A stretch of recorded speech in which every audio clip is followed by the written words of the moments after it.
कभी कभी जरूरी नहीं होता कि कोई जवाब दे, बस कोई चुपचाप पास बैठा रहे और दिल की थकावट धीरे धीरे उतर जाए। जिंदगी इतनी भी उलझी नहीं होती जितना हम उसे उलझा लेते हैं। कभी खुद से मिलने की भी फुर्सत निकालो, बड़ी राहत मिलती है। सुबह की वो ठंडी हवा बिना कहे ही दिल को छू जाती है। कभी बिस्तर से उठकर खिड़की के पास बैठना और बिना वजह मुस्कुरा देना, यही तो सुकून है। सुकून तब भी होता है जब रात की तन्हाई में कोई याद आए और हम उस याद में खो जाएं, बिना दर्द के, बिना शिकवे के। कुछ पल खुद के लिए रखो, ना कामली के लिए, ना दुनिया के लिए, सिर्फ अपनी रूह को सुकून देने के लिए।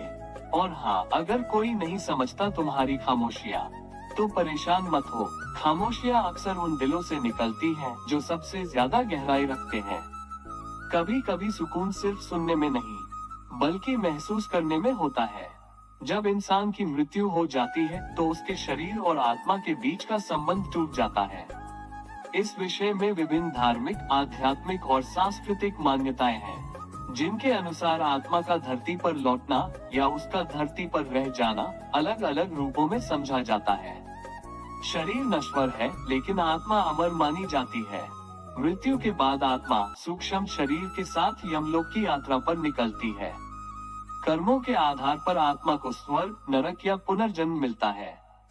आत्मा धरती पर तब आती है जब कोई इच्छा अधूरी रह जाती है या मृत्यु अचानक होती है, जैसे दुर्घटना, हत्या, आत्महत्या। ऐसे में आत्मा भटकती आत्मा या प्रेत के रूप में धरती पर कुछ समय तक रह सकती है। श्राद्ध और पिंडदान मृत्यु के बाद 13 दिन का कर्मकांड होता है। 13वें दिन आत्मा को यमलोक के लिए विदा किया जाता है। पिंडदान और श्राद्ध द्वारा आत्मा को शांति और अगली यात्रा के लिए आशीर्वाद दिया जाता है। बौद्ध धर्म आत्मा का विचार नहीं होता, चेतना का पुनर्जन्म होता है। मृत्यु के तुरंत बाद चेतना अगले शरीर में जन्म ले सकती है या कुछ समय के लिए बालो अवस्था में रह सकती है। ईसाई धर्म मृत्यु के बाद आत्मा परमेश्वर के न्याय का सामना करती है। पुनरुत्थान के दिन आत्मा को शरीर मिलता है और स्वर्ग या नरक का निर्णय होता है। आधुनिक आध्यात्मिक दृष्टिकोण आत्मा धरती पर तभी लौटती है जब कोई कार्मिक ऋण अधूरा हो या कोई प्रिय आत्मा उसे बुला रही हो। आत्मा सपनों, संकेतों या ऊर्जा के रूप में अपने प्रियजनों से जुड़ने आती है। हर रात के बाद सवेरा जरूर होता है। मुसीबत चाहे जितनी बड़ी हो, वह स्थायी नहीं होती। जैसे अंधेरी रात के बाद उजाला आता है, वैसे ही ये बुरा वक्त भी एक दिन गुजर जाएगा। टूटना कमजोर नहीं बनाता, मजबूत बनाता है। जब चीजें बिखरती हैं, तब इंसान के अंदर की असली ताकत बाहर आती है। याद रखो, हीरे को भी तराशा जाता है, तभी वह चमकता है। तकलीफें आएंगी, लेकिन आप उनसे बड़े हो। समस्या बड़ी नहीं होती, हमारी सोच उसे बड़ा बनाती है। अपने भीतर के योद्धा को जगाओ और कहो, मैं हार नहीं मानूंगा, क्योंकि मैंने अब तक जो सहा है वो बेकार नहीं जाएगा। रुको नहीं, क्योंकि रुकना हार है। भले ही कदम धीमे हो, लेकिन चलते रहो। बुरा वक्त सिर्फ उन पर हावी होता है जो रुक जाते हैं। खुद से कहो, मैं अकेला नहीं हूँ। ईश्वर, समय और अनुभव तुम्हारे साथ है। हर गिरने पर उठना सीखो, क्योंकि यही जिंदगी है। अपने दर्द को अपनी ताकत बनाओ। लोग तुम्हारा मजाक बनाएंगे, तुम्हें छोड़ देंगे, लेकिन तुम अपने आंसुओं से ही अपनी एक नई पहचान बना सकते हो। समय सबसे बड़ा मरहम है।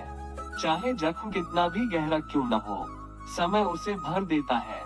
खुद को वक्त दो, चीजें सुधरेंगी। भगवान कभी खाली हाथ नहीं लौटाते। अगर उन्होंने आज तुम्हें रोका है, तो कल कुछ और बेहतर देने के लिए। भरोसा रखो उस शक्ति पर जो सब देख रही है।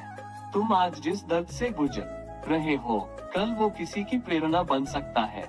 अपने संघर्ष को कहानी बनाओ और एक दिन कोई कहेगा, उसने तो सब झेल लिया, तो मैं क्यों नहीं। खुद से प्यार करो, बाकी सब फिर आसान लगेगा। जब तुम खुद को समझना और अपनाना सीख जाओगे, तब दुनिया की हर चोट भी छोटी लगेगी। मैं बुरा नहीं हूँ, बस सबकी सोच अलग है।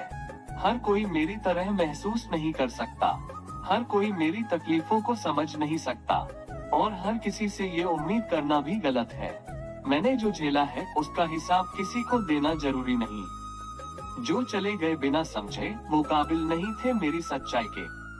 मैं जानता हूँ मेरा दिल कितना साफ है, मैं जानता हूँ मेरी नीयत कितनी सच्ची है, और बस यही काफी है आगे बढ़ने के लिए। क्योंकि दुनिया तब तक नहीं समझती जब तक खुद उस मोड़ से न गुजरे। जहाँ तुम खड़े हो तो चुप रहो, मुस्कुराओ और खुद को गले लगाओ। तुम जैसे हो। फिर मिलेंगे दोस्तों अगली कहानी के साथ। कब तक के लिए अपना ख्याल रखना और हमेशा मुस्कुराते रहना।